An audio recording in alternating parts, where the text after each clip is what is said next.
ഫെമിനിസത്തിൻ്റെ ഒരു ചരിത്രം നമ്മളൊന്ന് ജസ്റ്റ് പരിശോധിക്കണം. ഫെമിനിസത്തെക്കുറിച്ചുള്ള വലിയ ചർച്ചകളിൽ നമുക്കതിന് തുടക്കം കാണാൻ സാധിക്കുന്നത് സ്ത്രീകളുടെ വിദ്യാഭ്യാസത്തിന് വേണ്ടി, സ്ത്രീകളുടെ വോട്ടവകാശത്തിന് വേണ്ടി, സ്ത്രീകളുടെ സ്വത്താവകാശത്തിന് വേണ്ടി എല്ലാം പോരാടുന്ന ഒരു പോരാട്ടമാണ്. അതാണ് ഫസ്റ്റ് വേവ് ഫെമിനിസം. തുടക്കം അങ്ങനെയായിരുന്നു. പക്ഷേ ആ തുടക്കം പതിയെ ഒന്ന് മാറി.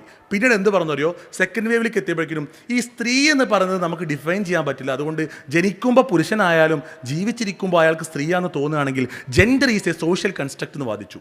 പതിയെ ആ ഒരു വാദത്തിലേക്ക് വന്നു. പിന്നീട് ജെൻഡർ മാത്രമല്ല, sex also is A social construct എന്ന് പറഞ്ഞു. നമ്മൾ ജനിക്കുമുള്ള നമ്മുടെ ലിംഗപരമായ വിഷയങ്ങളൊക്കെ ഉണ്ടല്ലോ, അതും പിന്നെ സോഷ്യൽ കൺസ്ട്രക്റ്റായി മാറി.